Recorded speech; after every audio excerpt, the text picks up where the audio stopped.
Pour cette session collective qui aujourd'hui est dédiée à la présentation du Starter Kit pour les entrepreneurs de santé. Pour vous donner un petit tour d'horizon de ce qu'on va aborder aujourd'hui, on va revenir déjà sur pourquoi est-ce qu'on a créé ce Starter Kit à destination des EDS. Je vais vous montrer aussi très rapidement comment est-ce que vous pouvez vous le procurer si ce n'est pas déjà fait. Et après, on rentrera plus dans le vif du sujet avec qu'est-ce qu'il contient, avec le détail. On parcourra en détail le contenu du guide de ce kit. Et on terminera par une petite session de questions-réponses, sachant que si on voit qu'il y a beaucoup de questions qui interviennent au fil de la présentation, on pourra peut-être se permettre de les traiter. On avisera en cours de route. Une petite précision quant à ces questions. L'idée de cette session aujourd'hui, c'est vraiment de présenter ce kit et son contenu. On ne pourra pas malheureusement aborder vraiment le fond de toutes les questions de mise en œuvre. Vous verrez que ce kit, il traite des sujets assez larges, des thématiques assez larges et il faudrait y consacrer des sessions entières pour chacun. C'est déjà le cas d'ailleurs pour certaines et c'est prévu pour d'autres. Donc voilà, on va s'en tenir aujourd'hui aux questions sur le kit en lui-même, les documents qu'il contient.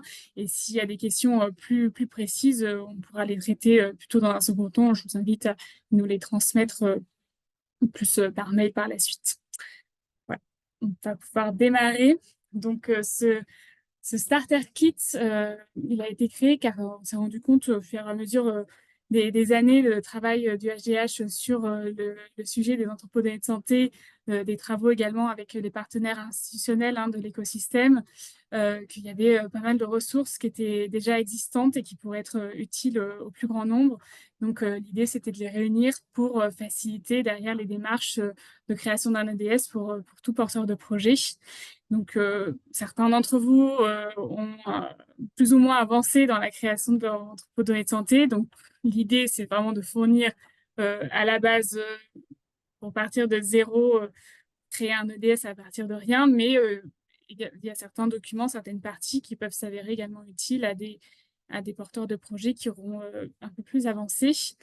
Donc, il contient globalement un guide de démarrage au format PowerPoint ainsi que des templates de documents clés et différents éléments pédagogiques qui vont permettre d'aider au remplissage de ces templates. À savoir que voilà, c'est une première version qui va être amenée à évoluer, être enrichie en fonction des travaux que nous, on est en train de mener, en fonction des travaux qui se font au niveau de nos partenaires. Donc, n'hésitez pas à nous donner vos feedbacks sur cette première version du kit. Une fois que vous l'aurez consulté, éprouvé un petit peu, voilà, on est à votre disposition, on peut le DS. Vous pouvez nous envoyer un mail directement avec vos questions et vos remarques sur ce kit qu'on sera heureux de lire et de prendre en compte, bien sûr. Si ce n'est pas déjà fait, vous pouvez déjà télécharger ce kit sur le site du HDH. Donc, il y a dans le menu une session dédiée Starter Kit Anthropodonée de santé. Et une fois sur la page, vous avez le lien de téléchargement qui se présente à vous ou sinon directement via le lien de la page Starter Kit EDS sur le site du LZA. Pour rentrer un peu plus dans le détail de ce qu'aborde ce kit, donc il y a 7 questions qui sont traitées de manière globale qui représentent un peu les différentes étapes d'évolution d'un projet d'anthropodonée de santé. L'idée, c'est de commencer par se poser la question de pourquoi est-ce qu'on crée un EDS et qu'est-ce que ça implique, de savoir quelles données on va mettre dedans, de quelle manière on va gouverner cette EDS, quelles sont les démarches administratives qu'il faudra réaliser, de quelle manière on va pouvoir accéder à ces données, comment est-ce qu'on peut exposer et assurer l'interopérabilité des données au sein de l'EDS, et enfin, comment est-ce qu'on le valorise, notamment à travers la mise au catalogue du HDH. Quelques indications de lecture, là on rentre vraiment dans le guide qui est fourni dans le kit.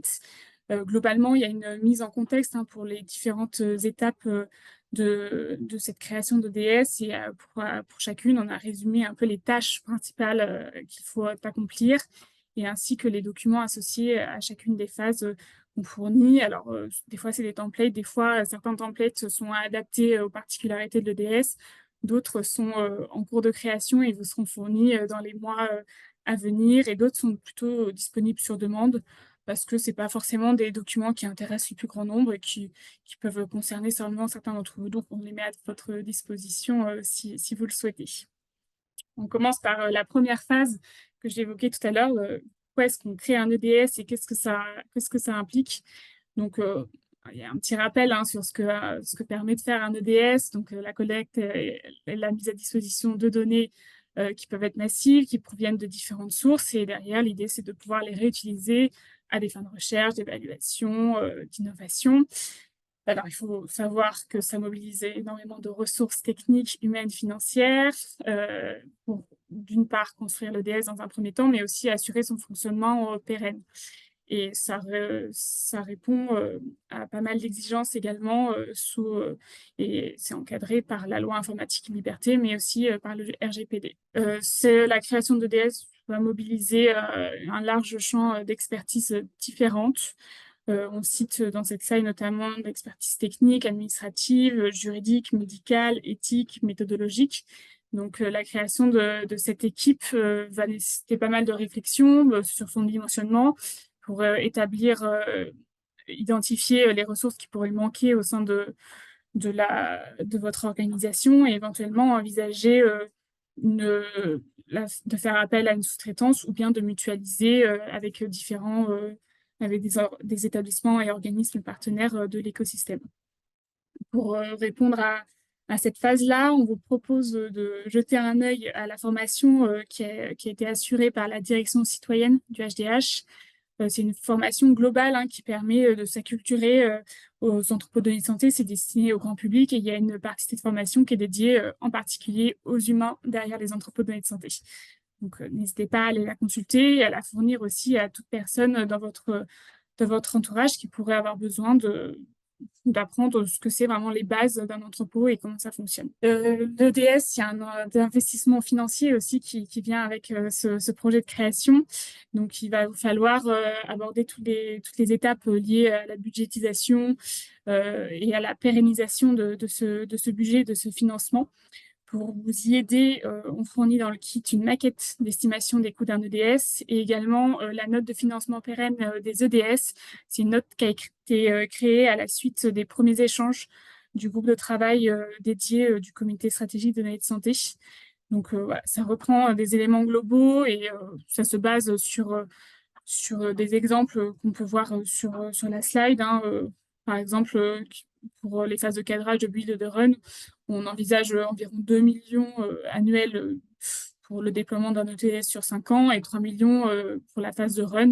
Savoir que bien sûr, ce sont des exemples qui sont détaillés un peu plus dans les documents qui vous sont fournis dans le kit.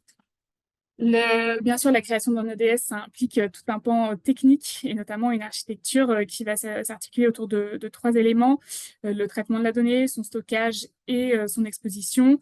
Autour de ces 3 éléments, on retrouve des briques transverses qui vont assurer le bon fonctionnement.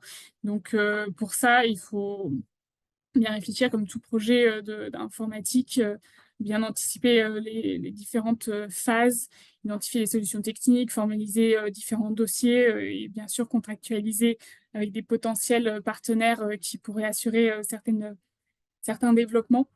Donc, il y a toute une stratégie à bien réfléchir. Pour ça, on vous propose la formation qui a assuré la DINUM à l'automne dernier qui est assez global et qui reprend vraiment tous les aspects de la gestion de grands projets numériques. Donc, la DINUM, c'est la Direction interministérielle du numérique, donc au niveau national, et le replay est disponible sur la page YouTube. Il y a également le panorama des solutions d'EDS de l'ANAP qui est en cours de préparation. Il devrait être mis à disposition assez prochainement, dans les prochaines semaines. Et on travaille également à une checklist des points d'attention sur les contrats avec les différents prestataires. Maintenant à la phase 2 et sur la réflexion sur les données. Alors, sur les données, il faut dans un premier temps définir les usages cibles que l'EDS va porter.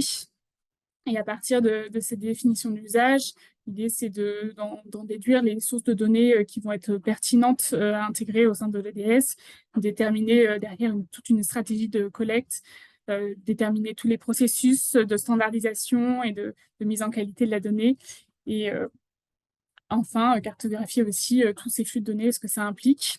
On fait le lien ici avec le groupe de travail sur l'ensemble de données communes à tous les EDS hospitaliers. C'est un groupe de travail qui s'est réuni l'année dernière. Certains d'entre vous en ont peut-être fait partie. L'idée, c'était de définir un socle commun aux EDS pour prioriser les efforts de collecte sur certains types de données, proposer une plus large exposition des données, favoriser la massification et aussi le croisement avec d'autres données qui peuvent s'avérer intéressantes comme celles des laboratoires ou de la médecine de ville. Donc, il y a 51 items qui ont été sélectionnés sur différentes thématiques. Vous en aurez le détail dans le kit si ça vous intéresse, car le socle a été décrit et il est intégré dans le kit, évidemment. Il est associé à la note de synthèse de ce groupe de travail, si vous souhaitez en savoir plus sur la manière dont s'est construit ce socle. On fournit également un minimum dataset, un dictionnaire de variables qui ont été utilisés dans le cadre d'autres projets au HDH. Un petit zoom également sur l'appariement des données de l'EDS à la base principale du SNDS, qui peut présenter un intérêt notamment pour des études sur les trajectoires de soins qui nécessiteraient l'intégration de données de ville. Il y a différentes possibilités d'appariement, hein, vous les voyez, soit directement avec le NIR, soit en utilisant un pôle de variables communes ou alors en reconstituant le NIR. Si vous souhaitez associer les données de votre EDS à celles du SNDS, l'idée, c'est de pouvoir prendre connaissance de différentes possibilités d'appariement que vous voyez là, un peu creuser laquelle est la plus pertinente dans votre cas, sachant que le HDH peut bien sûr vous accompagner et s'assurer également que les contraintes du référentiel SNDS sont bien respectées. Donc pour ça, on vous fournit un guide pédagogique sur l'appariement, une fiche thématique également, un guide d'accompagnement sur le référentiel de sécurité et aussi une fiche d'évaluation de la conformité SNDS. La troisième partie est dédiée à la gouvernance de cette EDS. L'idée là, c'est de créer à minima 3 comités qui vont permettre de gérer et de gouverner l'EDS. Un comité de pilotage stratégique, un comité scientifique et éthique et un comité de pilotage opérationnel. Donc, chacun a ses propres orientations. Le premier va définir les orientations stratégiques. Le deuxième va déterminer qui aura accès aux données de l'EDS. Et le troisième va permettre la gestion de l'EDS au jour le jour sur le long terme. Et l'idée, là, ce qu'on demande aux porteurs de projets, c'est de les constituer, d'établir les membres qui en font partie et de gérer toute l'organisation, la périodicité de ces comités pour assurer la pérennité de l'entrepôt. Concernant les démarches administratives, donc là, c'est un gros morceau et vous le savez certainement qu'il existe un référentiel CNIL relatif aux EDS. Ce référentiel, il existe depuis octobre 2021. Il s'applique aux EDS qui font l'exercice d'une mission d'intérêt public. Ceux qui ne répondent pas à cette description doivent passer par une autorisation. Le référentiel, il permet de mettre en œuvre son EDS en adressant simplement un engagement de conformité à ce référentiel sur le site de la CNIL. Et une fois que si cet engagement de conformité est réalisé en bonne et due forme, il ne nécessite pas de faire une demande d'autorisation pour déployer son EDS. À savoir que bien sûr, cet engagement de conformité, il engage la responsabilité juridique du porteur de projet d'EDS. Donc, il faut être bien vigilant de s'assurer que toutes les exigences du référentiel sont bien respectées avant de faire cette demande, cet engagement de conformité. Un petit zoom sur les particularités entre demande d'autorisation et mise en conformité au référentiel. Donc, la première étape pour les deux, c'est de prendre connaissance du référentiel et de compléter la checklist EDS pour voir si le projet ou non est conforme au référentiel. Si c'est le cas, on recommande de compléter les documents d'argumentaire, la checklist et la IPD pour pour que ce soit conservé en interne en cas d'audit de la CNIL qui peuvent intervenir. Ensuite, de réaliser, une fois que toutes les exigences sont remplies, aller sur le site de la CNIL et faire son engagement. Et derrière, on peut mettre en œuvre son EDS sans problème. En cas de demande d'autorisation, donc si l'EDS ne respecte pas l'ensemble des exigences du référentiel, il y a la possibilité de faire une demande d'autorisation pour justifier de ces différences par rapport au référentiel.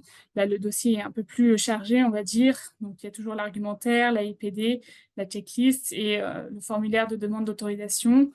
Le dossier doit être déposé auprès de la CNIL, qui met entre 2 et 4 mois à répondre si tout va bien. Et derrière, une fois l'autorisation obtenue, l'ODS peut être mis en œuvre.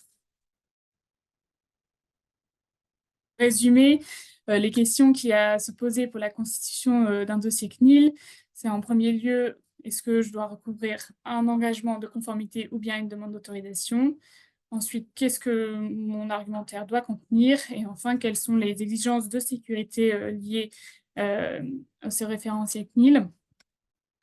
Si on zoome sur la première partie, donc c'est la checklist qui va permettre d'évaluer le cadre réglementaire applicable et du coup de préparer le dossier adéquat à destination de la CNIL, que ce soit pour un engagement de conformité ou une demande d'autorisation.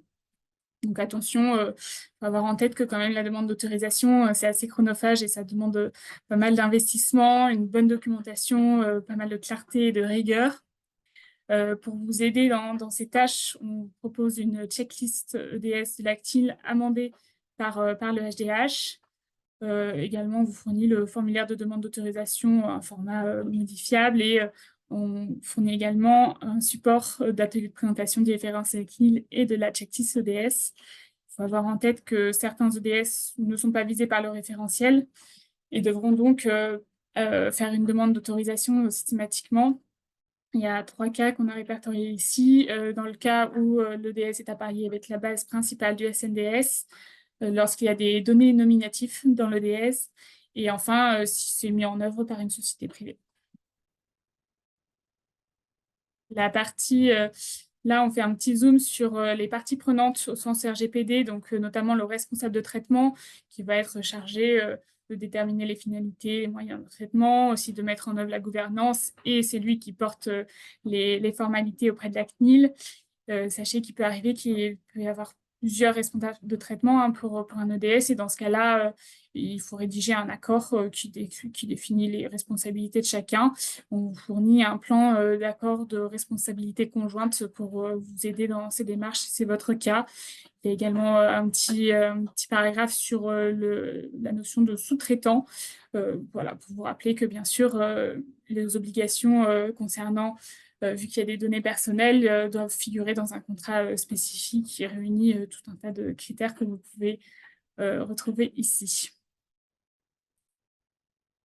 Maintenant, là, on passe à l'argumentaire et à ses annexes. Donc, lui, cet argumentaire va permettre de détailler le rationnel de VDS, la finalité du traitement, la définition de la responsabilité du traitement, la justification de l'utilité des données traitées et des modalités d'information. Je ne vais pas rentrer dans le détail, il y a pas mal d'informations sur cette slide, notamment sur l'information des personnes concernées. Le rôle là du porteur de projet d'EDS va être de rédiger cet argumentaire, de compléter toutes ces annexes, de définir la stratégie d'information aux personnes concernées et aussi de permettre aux personnes concernées d'exercer leurs droits via des supports dédiés. Donc là, dans ce qu'on vous fournit dans le kit actuellement, il y a le modèle pré-rédigé d'argumentaire, des notes d'information individuelles, un gabarit et un guide pour l'expression du besoin SNDS qui est optionnel, et le plan de l'accord de responsabilité conjointe que je citais précédemment. En cours d'élaboration, on a un calendrier de mise en œuvre de l'EDS, les notes d'information collectives cette fois, et un guide pédagogique sur l'information et l'exercice des droits. On finit par le volet sécurité. Donc là, le référentiel CNIL inclut pas mal de mesures techniques et organisationnelles relatives à la sécurité. Il y a 13 thématiques qui sont listées ici. C'est un gros pan de ce référentiel. Il faut ces exigences, elles sont exigeantes. Et voilà, il est important pour vous d'avoir en tête qu'il faut voilà, s'attaquer au sujet le plus tôt possible, et il y associe bien sûr le RSSI. Donc là-dessus, il y a tout un tas de tâches que je ne vais pas forcément détailler vu le nombre. Mais voilà, pour mettre en place le volet sécurité avec tout ce que ça implique en termes d'homologation. On vous fournit à ce stade le plan et le template de l'AIPD. On réfléchit on prépare un mapping également entre l'AIPD et l'argumentaire. Et parmi les documents facultatifs, mais qui peuvent s'avérer utiles, un tableau d'analyse des risques qui peut vous être fourni sur demande, un modèle de plan d'action, de compte-rendu d'homologation et de décision d'homologation. Est-ce qu'à ce stade, il y a déjà quelques questions? Je vais assez vite, hein. L'idée, c'est de parcourir l'ensemble du kit, que vous ayez une vision globale. On peut passer du coup à cette nouvelle partie sur les modalités d'accès aux données de l'EDS. Là, c'est le comité scientifique et éthique qui entre en jeu, et c'est lui qui est chargé du coup de rendre des avis sur toute demande d'accès aux données, que ce soit interne ou externe à l'établissement. Donc dans ce cas-là, il y a deux cas de figure, on va dire, pour ces demandes d'accès. Soit elle est conforme à une méthodologie de référence, et dans ce cas, c'est le CSE qui va être apte à rendre un avis sur l'accès à ces données. Et si ce n'est pas le cas, le porteur de projet doit escalader sa demande au CESRES, sachant que le CSE peut joindre un avis au dossier pour appuyer sa vision sur le projet. Donc là-dessus, ce qu'il faut faire dans le cadre de la création d'un EDS, c'est mettre en place ce CSE avec une composition qui est conforme aux recommandations de la CNIL, définir tout son cadre de fonctionnement, de membres, quelle va être sa fréquence de réunion, et enfin déterminer les modalités de mise à disposition des données de manière pratique, que ce soit pour des porteurs de projets internes ou externes à l'établissement. Pour vous aider, on a créé avec le groupe de travail gouvernance d'accès aux données l'année dernière un kit qui réunit un modèle de règlement intérieur du CSE, une fiche de recevabilité, une fiche d'évaluation et un modèle de restitution d'avis. Donc, il y a eu une session collective qui a eu lieu à l'automne dernier pour présenter. Il y en aura sûrement une nouvelle pour ceux qui n'ont pas pu y assister et qui voudraient poser davantage de questions sur ce kit. Donc, il est également mis à disposition, bien sûr, dans le zip qui vous est fourni avec le Starter Kit EDS. En termes de valorisation économique et scientifique, on a souhaité faire un petit zoom sur le Data Governance Act. Donc, c'est un règlement sur la gouvernance européenne des données qui est entré en vigueur en 2023, qui s'applique aux organismes du secteur public, et il stipule notamment qu'il ne faut pas restreindre la concurrence et que les organismes peuvent seulement tarifer au coût marginal, ce qui veut dire que on va pouvoir facturer la mise à disposition des données, mais pas les coûts de production ou de constitution de l'EDS. À savoir qu'il y a des travaux en cours via le groupe de travail sur le financement des bases de données de santé qui essaie de travailler sur ces sujets, notamment de mettre à disposition deux outils pour calculer les redevances. L'idée, je ne vais pas forcément rentrer dans le détail là, des différents outils, mais voilà, de permettre d'accélérer la production des devis, les négociations, toute la phase de contractualisation avec les porteurs de projets qui peut être assez longue et obscure, et aussi à terme de permettre de mettre en place un modèle national pour être plus transparent sur les tarifs de mise à disposition de mes données. Et ces dispositions d'ailleurs sont prévues dans le cadre de l'EHDS qui entrera bientôt en vigueur. Également, dans l'idée de faciliter les démarches de contractualisation avec les porteurs de projets, l'idée est de mettre en place des contrats types qui traiteraient des différents aspects de RGPD, des règles de sécurité, mais aussi de la valorisation de la base de données. Là-dessus, il y a un GT en cours dont l'objectif premier est de proposer un contrat de mise à disposition des données, et dans un second temps, d'aller plus loin en proposant des contrats types pour la mise à disposition et la collaboration entre les acteurs impliquant les aspects de propriété intellectuelle. Donc, pour résumer, sur les tâches à accomplir côté porteur de projet d'EDS, l'idée, c'est d'avoir un outil de calcul des redevances. On travaille au HDH pour en fournir un en collaboration avec l'écosystème et de la même manière établir des contrats de mise à disposition des données. On espère aussi pouvoir vous fournir au plus tôt ces contrats types qui auront été élaborés dans le cadre du groupe de travail. Actuellement, voilà, pas mal de travaux en cours, mais vous pouvez d'ores et déjà consulter la note de synthèse des travaux du GT sur le financement.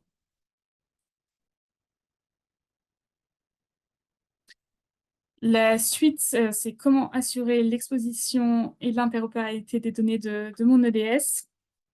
Alors, l'exposition des données, elle passe notamment par la constitution d'un catalogue de métadonnées.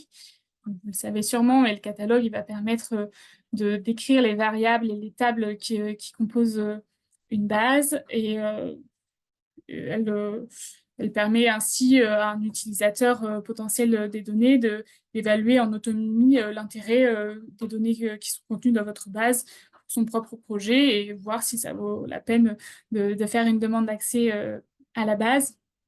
Elle s'articule environ sur 3 niveaux. Une partie accès moteur de recherche où le porteur de projet va pouvoir chercher par mots-clés, appliquer des filtres pour identifier les données pertinentes.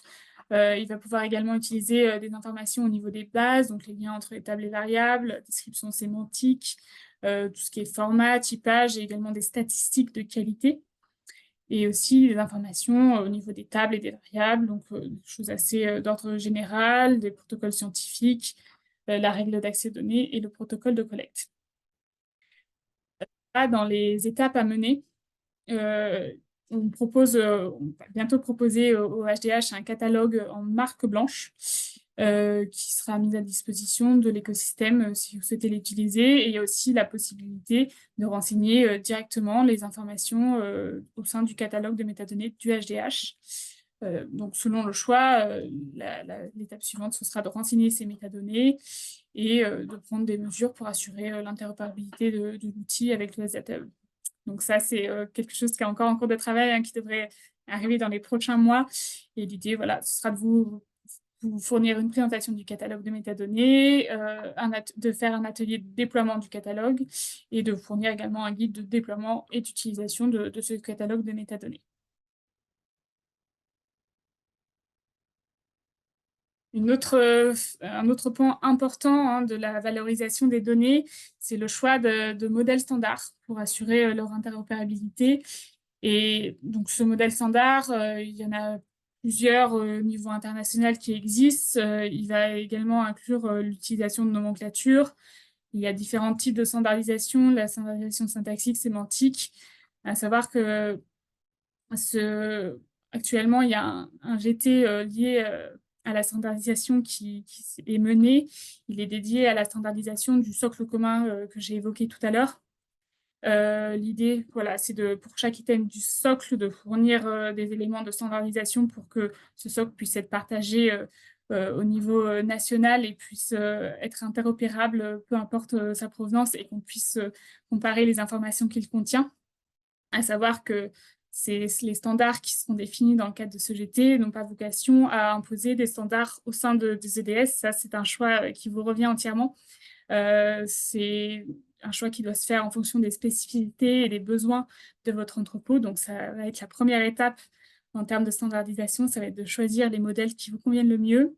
Derrière, de définir des processus à mettre en place pour permettre cette standardisation et également la mise en qualité associée à ces données. Et derrière, assurer l'interopérabilité, notamment avec la base principale de SNDS, mais aussi avec d'autres établissements de l'écosystème, si vous souhaitez par exemple faire des études multicentriques. En termes d'outils sur ce sujet-là, il y a une formation, une session collective sur une introduction au format OMOP qui a été assurée l'automne dernier, si je me souviens bien. Elle est disponible en replay sur la page YouTube du HDH et elle sera sûrement renouvelée également dans les prochaines semaines pour que ça intéresserait. La direction data du HDH travaille aussi à une formation un peu plus complète et approfondie sur OMOP. Et derrière, on vous fournira également bien, dès que possible, les livrables du GT standardisation du centre commun. Et enfin, la dernière partie sur la valorisation de l'EDS et avec un focus particulier sur la mise au catalogue du HDH. Donc, l'intérêt de cette mise au catalogue en tant que responsable des données, c'est de mettre en visibilité votre base, qu'elle puisse être enrichie par d'autres sources, en particulier la base principale du SNDS, et qu'elle soit bien également documentée. Savoir que, bien sûr, le Data Hub accompagne les porteurs de projets à toutes les étapes de cette mise au catalogue, aussi bien au niveau de l'analyse de conformité de la base, d'un point de vue RGPD. On participe également à l'effort de documentation dans la mise en place du canal de transmission, et ça va jusqu'à la fourniture d'un DOI, d'un identifiant, pour tout ce qui est publication. En termes de modalité d'accès aux données, c'est soumis aux mêmes règles globalement sur la réglementation française. Après, le HDH met un point d'honneur à assurer l'articulation entre le CSE de l'EDS concerné ou de la base concernée et le CSSRES, c'est-à-dire informer des évolutions, de l'avancée des projets, de le mettre en relation avec les utilisateurs intéressés. Et derrière, il y a une partie conventionnement entre la base et le HDH qui permet de définir, de se mettre d'accord sur les modalités de valorisation scientifique et économique. Si vous souhaitez intégrer le catalogue du HDH, il y a un soutien tout au long de la procédure de la part des équipes du pôle catalogue. L'idée, ça va être de décrire quel périmètre de données qui sera le plus pertinent pour intégrer le catalogue, prévoir un calendrier. Derrière, cette candidature est soumise au comité stratégique des données de santé qui va se prononcer sur la pertinence. Il y a la possibilité de compléter la fiche et la grille d'auto-évaluation de la base si c'est pertinent. Et derrière, si tout se passe bien, il y a une phase de conventionnement que j'ai évoquée tout à l'heure avec le HDH et le responsable de données. Pour ça, on fournit tout le kit documentaire lié à la mise au catalogue, donc la lettre d'intention, la fiche descriptive de la base, la fiche et la grille d'auto-évaluation, la convention de mise au catalogue et ses annexes, et la charte de responsable de données. On peut également fournir, si ça vous intéresse, l'atelier dédié au canal de transfert. On a parcouru l'ensemble de ce guide, c'était assez dense. Est-ce que vous avez des questions sur ce Starter Kit EDS? Existence de Monsieur Chatourel, mais alors il l'a pas écrite, mais je suis pas sûr qu'il puisse prendre la parole. On peut donner la parole éventuellement. Ah, permettre de parler. Monsieur Chatourel, si vous voulez, vous avez aussi parlé. Bonjour, non, je ne crois pas. Enfin, bonjour à tous, merci, mais je n'ai pas tenté de prendre la parole. Ou alors D'accord, j'ai c'est peut-être qu'il y a une main cliqué. levée. Ah, pardon, ouais, j'ai eu Pas un grave, mauvais clic. Voilà, désolé. pas de souci. Merci.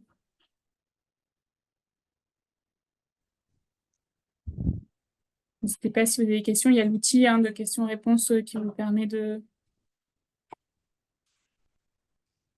les adresser.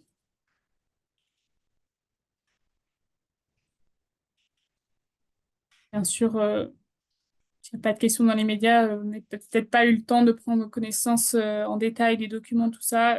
On restera bien sûr à votre disposition si vous avez des questions qui viennent par la suite. Comme j'ai dit, on est preneur de tout feedback sur le contenu.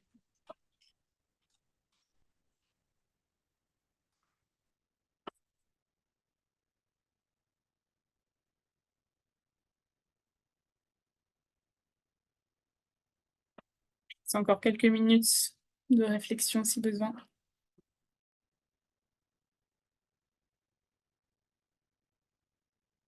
Alors, j'ai une première question. Y a-t-il des modalités bien définies sur l'information des patients sur la mise en place d'un EDS? Alors, en termes de formation des patients,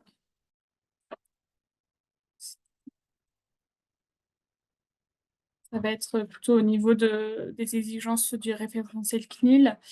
Et là, c'est plutôt en cours de rédaction. Il y a le guide pédagogique information et exercice des droits qui fournira davantage d'informations sur ce sujet-là.